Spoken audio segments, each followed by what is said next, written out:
Good evening. I'm Dick Gephardt from Missouri, Democratic leader in the House of Representatives. And I'm Tom Daschle of South Dakota, the Democratic leader in the Senate. Tonight, our nation's capital was filled with hope as our new president spoke to Congress for the first time about his priorities for America. Now we'd like to take a few minutes to speak to the American people, to those we are fortunate to represent in South Dakota and Missouri and across America. The hardworking Americans who deserve a booming and vibrant economy, the seniors who seek security in retirement after a lifetime of hard work. We want to speak to the teachers and students who are striving to master the ideas of a new century in crowded classrooms built in the last century. And to all Americans who want to know that in the halls of our government, their voices are heard and their priorities matter. We believe, as they do, that America's prosperity must work for all Americans. When President Bush proposes ideas that bring us closer to that goal, like his literacy initiative or increases in military pay, we will work with him and work hard to turn those ideas into laws. When he makes proposals with which we disagree, we'll work with him to find common ground. But when he insists on proposals that threaten the prosperity of all Americans or that harm Social Security or Medicare, we will fight, and fight hard to put the interests of working families first. Tonight we begin a debate that will profoundly affect the strength of America's working families for years, perhaps generations to come. The prosperity that you have built these last 8 years has given us all a chance to live better lives at every age. But this opportunity will be squandered if we repeat the mistakes of a generation ago. In 1981, Dick and I sat in the House chamber when another new president talked to the American people about stimulating our economy. The words spoken that evening were strikingly similar to the message we heard tonight. We were promised that if we gave huge tax cuts to the wealthiest Americans, the benefits would trickle down, deficits would disappear, and the economy would flourish. Congress supported that experiment. It was a huge mistake. As President Bush's own Treasury Secretary Paul O'Neill said recently, it put America in a ditch that was horrendous. Deficits skyrocketed, the national debt quadrupled, high interest rates choked American industries, unemployment soared, working families struggled to meet their mortgages, to pay for health care and save for college. It took us 18 years, 4 acts of Congress, and a lot of hard work by the American people to get out of that ditch. But working together, we turned record deficits into record surpluses. Freed from the dead weight of deficits, you did what Americans do best.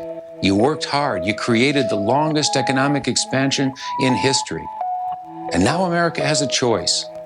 What shall we do with the blessings of our new prosperity? Our first priority must be to continue paying down the trillions of dollars in federal debt Washington ran up in the 1980s. We can't just pass this debt on to our children, not when we have the ability to pay it off. By paying down the debt, we'll also keep interest rates low, which will mean real savings for every American family. We agree with the president. We want a significant tax cut this year, but we want a different kind. A tax cut that is part of a responsible budget, that lets us pay off the debt, invest in America's future, one that is fair to all Americans. President Bush's plan doesn't do those things. Think about your own family budget. Imagine you hadn't saved for your retirement.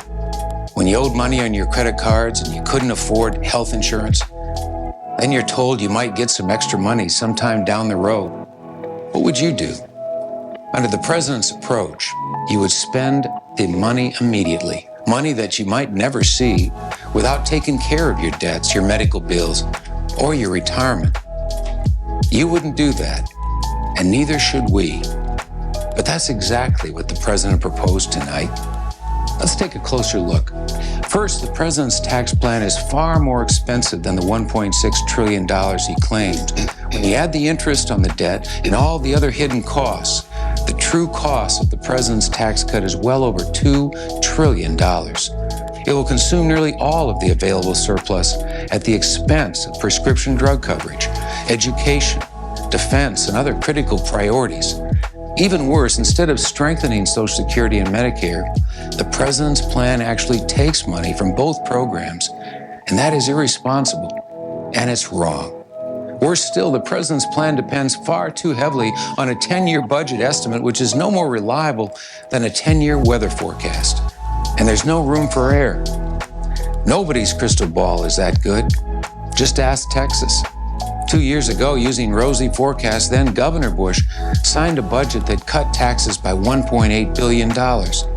But his budget projections were wrong. And today, Texas faces a serious budget shortfall. If his budget predictions now are as faulty as they were then, his tax cut would bring huge deficits, increase the national debt, and put our economy back in the ditch. Finally, the president's plan is deeply unfair to middle-income Americans. The wealthiest 1%, people who make an average of over $900,000 a year, get 43% of the president's tax cut. The president also wants to eliminate the estate tax for the wealthiest of the wealthy. Democrats want to make it easier for you to pass on your family farm and small business to the next generation. And our estate tax plan does that. But the president's proposal provides so much to America's wealthiest families that they themselves are calling it a mistake.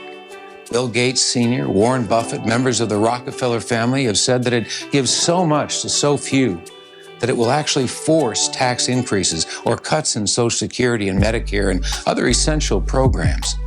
They're right. And the president's estate tax cut is only part of the reason. Let us be clear. All Americans deserve a tax cut, but surely the wealthiest among us should not get it at the expense of working families. There's a better way. Thank you, Tom. Democrats have a better plan, a balanced plan that treats the national budget the way you treat your household budget. Our plan provides $900 billion in tax cuts for all Americans. Our plan protects every dollar of the Social Security and Medicare trust funds. It strengthens Medicare and adds an affordable prescription drug benefit so seniors don't have to choose between food and medicine. It strengthens Social Security rather than subjecting it to a volatile stock market so that it will be there not only for the baby boomers, but for their children and their grandchildren. Our plan enables us to keep paying down the national debt, the debt we ran up in the 80s, so we can keep interest rates low and keep our economy growing. And it invests in the future of our country by making sure every child can get an excellent education at a first-rate public school. The president touched on many of these goals tonight, but we can't accomplish any of them if we spend the entire surplus on the president's tax cut. If what the president said tonight sounded too good to be true, it probably is. Education is one of our highest priorities, and we believe that strengthening public schools is one of our greatest challenges. The president has made education an important part of his agenda, and in this, he has our support. We have differences with his plan. Like most Americans, we don't support spending public money for private school vouchers, and we will never support a reduction in the federal commitment to underserved children and communities. We'll work with the president to increase literacy, demand accountability, and improve every public school. But with tax cuts consuming almost all of the projected surplus, he cannot possibly keep his commitment to leave no child behind. Millions of seniors depend on Social Security and Medicare, and we have a responsibility to preserve and protect them. We made promises. We need to keep them. The president said he's dedicated to preserving Social Security and Medicare. We take him at his word. But the president's plan threatens these critical programs. His plan fails to set aside the resources Social Security and Medicare will need in the future and uses them instead to pay for his tax cut. All seniors need prescription drug coverage. Democrats believe we should use part of the surplus to provide a reliable, affordable Medicare prescription drug benefit for all seniors. The president has a different approach. His plan excludes millions of middle-income seniors who don't have prescription coverage and need it. We want to work with the president to solve the prescription drug problem the right way. But we can't add a Medicare prescription drug benefit. We can't improve public schools. We can't address any of our highest priorities if the president does not scale back the excesses of his tax plan. President Bush's numbers just don't add up. Ours do. His plan leaves no money for anything except tax cuts. Ours does. Our plan is better. It invests in the greatest needs and highest priorities of our country. The conversation we begin tonight is more than a struggle over this year's budget. It's really about our future. It's about the most important decisions this generation of Americans will make for a very long time to come. Our country is strong, but we can make it stronger by fighting for stronger families with a higher minimum wage, a patient's bill of rights, safer schools, safer streets, and a cleaner environment. By fighting for a stronger economy with a budget that extends the greatest economic expansion in American history. By fighting for a stronger democracy with real campaign finance reform and a renewed commitment to fair and modern elections.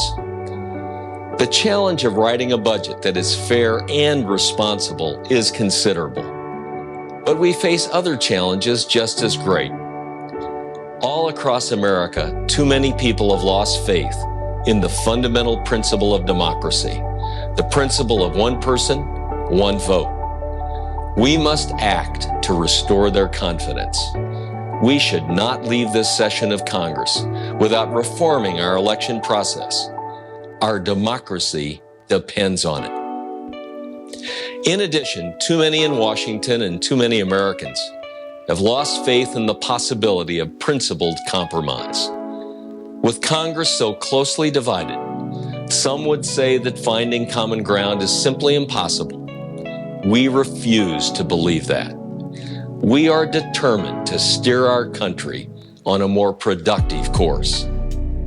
We recognize that the president campaigned on an agenda. So did we. Where our agendas coincide, let's make quick progress for the people. Where our agendas differ, we ask the president to demonstrate his leadership by reaching out for the benefit of all Americans. If he extends his hand, we will grasp it. Tonight, we extend ours. The things that are most meaningful in our lives often require real effort to meet others halfway. Business partnerships, friendships, marriages. It's the same with our democracy. We can do what the people sent us here to do if the president is willing to join us in the middle. We believe that making America better is the greatest work of all. It is to that task that we pledge ourselves tonight.